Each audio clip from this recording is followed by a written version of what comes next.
કોણ બોલશે? કાચા ગુંદા તો ન ખવાય, એનું તો શાક બને. ઓહો એમ છે એમાં પણ ખબર નહીં આપણને. તો જો આ છે ફેમસ ગાંઠિયા ભાવનગરના. હેલો ફ્રેન્ડ, બધાને ગુડ મોર્નિંગ ને જેથી ટાઈપમાં. તો જો અત્યારે સવારના 10 વાગી ગયા છે અને આપણે વ્લોગ ચાલુ કર્યો છે. તો હવે આપણે આગળ જોતા રહીશું કે આજના દિવસમાં શું ખાવાનું છે. હજી તો હું ગામડે જ છું. તો ચાલો હવે આપણે જઈએ ઉડુ પાસે. ઉડુ શું કરતો તું ભાઈ? શું કરતો ઉડુ તું?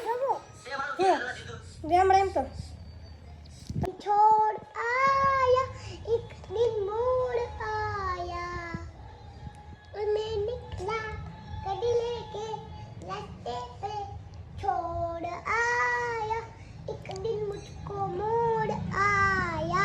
આજે ઉડુ બાનો શું છે? બર્થડે. તો બા કેમ ગયા? મંદિરે. તો ચલો હવે આપણે એને હેપી બર્થડે કહી દઈએ. આજે મમ્મીનો બર્થડે છે. Happy birthday mummy. Thank you. ઉડુ બાને હેપી બર્થડે કે. તો હું બોલવા માંગતી મમ્મી આજે તારા બર્થડે ઉપર તું? કાંઈ નહીં, મારવાનું મન થાય છે. મને હથેળીમાં ખંજોળ આવે છે એટલે એક એક ઝાપટ મારવાનું મન થાય છે. તો રહેવા દે, તું હુઈ જાય જા. તો જો આપણે હનુમાન દાદાના મંદિરે ચાલીને જઈએ છીએ. મસ્ત હું ને ઉડુ બંને. ગામડામાં રહેવાની જ મજા કંઈક અલગ હોય. અહીંયા કંઈક અલગ જ વાતાવરણ હોય. પણ થોડા દિવસ જ ગમે આપણને, અહીંયા ના ગમે વધારે. તો હવે આપણે જાગૃત હનુમાનજી મહારાજના મંદિરે આવી ગયા. અમારા ઉડુ જો આપણે દર્શન કરી લઈએ હનુમાન દાદાના. જય હનુમાન દાદા. ભાઈ તું જા પેલા જા.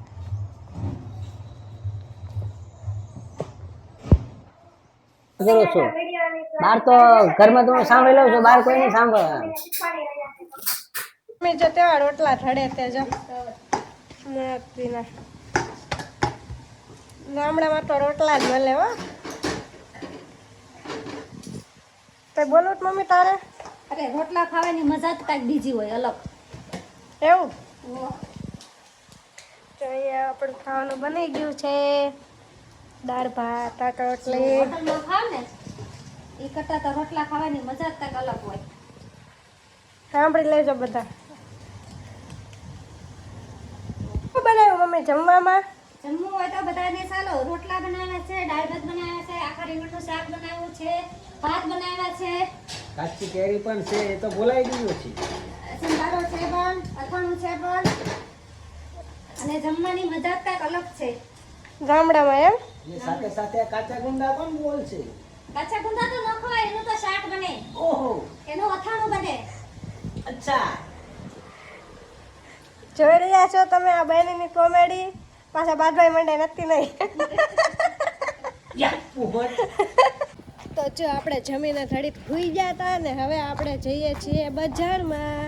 તો જો બપોરના 4 વાગી ગયા છે ને હવે આપણે થોડીક વાર બજારમાં આટો મારી આવીએ. તો જો ઉડુ તો જા હોય ને હારે હારે જો એના નાટક તો ચાલુ જ હોય કંઈક ને કંઈક. અહીંયા કેટલું તુમતાન છે અને આપણા સુરતમાં તો પબ્લિક હોય.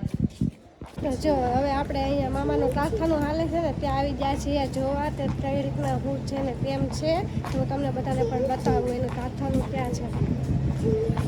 એમનું કારખાનું અહીંયા છે ને મમ્મીની આગળ હાલે છે અને આપણે પાછળ કીધું હાલ અને અમારે એક તો નથી નથી. તો જો આ છે મામાનું કારખાનું. અહીંયા મામાનું કારખાનું હાલે છે અને હવે અમે બધા જઈએ છીએ બજારમાં.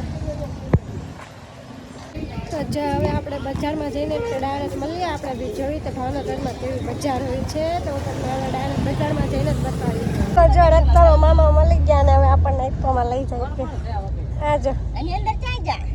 અહીં તમે ફોન આવ્યો તો એજીના પૈસા તો જો આ છે ભાવનગરની માર્કેટ. અહીંયા જો ચપ્પલ ને બધું મળે છે. આપણે આવી ગયા છીએ માર્કેટમાં. ચાલો આપણે શું લઈએ જોઈ લઈએ. મોટી ભાવનગરની માર્કેટ કહેવાય. આપણે જેમ ચૌટા ને એમ છે એમાં પણ એટલી ખબર નહીં આપણને.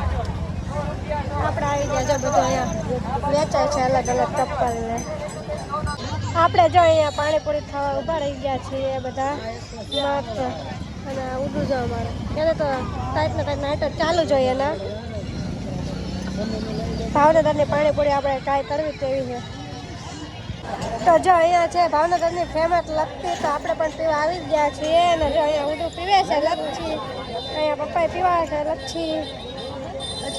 તો જો હવે આપણે માર્કેટમાંથી ઘરે જઈએ છીએ અને ઓટોમાં બેસી ગયા છીએ. તો કેવી મજા આવે છે ઓટોમાં બેસીને? બહુ મજા આવે. પહેલી વાર બેઠો કેટલા વર્ષ પછી બેસી ગયા છીએ અમે જો ભાવનગરમાં. તો જો આ છે ફેમસ ગાંઠિયા ભાવનગરના. અમે દર વખતે અહીંયાથી જ લઈ જાવી છીએ. બહુ મસ્ત આવે છે. દુકાનનું નામ છે જય અંબે ફતન. તમે ગમે ત્યારે આવો તો અહીંયાથી લઈ શકો છો. બહુ ફાઇન હોય છે ગાંઠિયા. જો તો જો હવે આપણે ફાઇનલી આવી ગયા ઘરે. થાપીને ઠેઠ થઈ ગયા ને આપણે સાંજે જવાનું છે સુરત. તો હવે આપણે ફટાફટ આપણે બધા સામાન પેકિંગ કરી લઈએ પાછો, એટલે ચાલતા વારે સુરત. તો જો આપણને ટાઈમ નહોતો મળ્યો અને આપણે ફટાફટ આવવાનું હતું બસમાં બેસવા માટે, એટલે આપણે આવી ગયા હતા. અને હવે આપણે બસમાં બેસી ગયા છીએ. તો કાલ સવારમાં આપણે મળીશું સુરતમાં. તો બધાને બાય બાય, ગુડ નાઇટ ને જય શ્રી કૃષ્ણ. આપણે બ્લોગ અહીંયા એન્ડ કરીએ છીએ.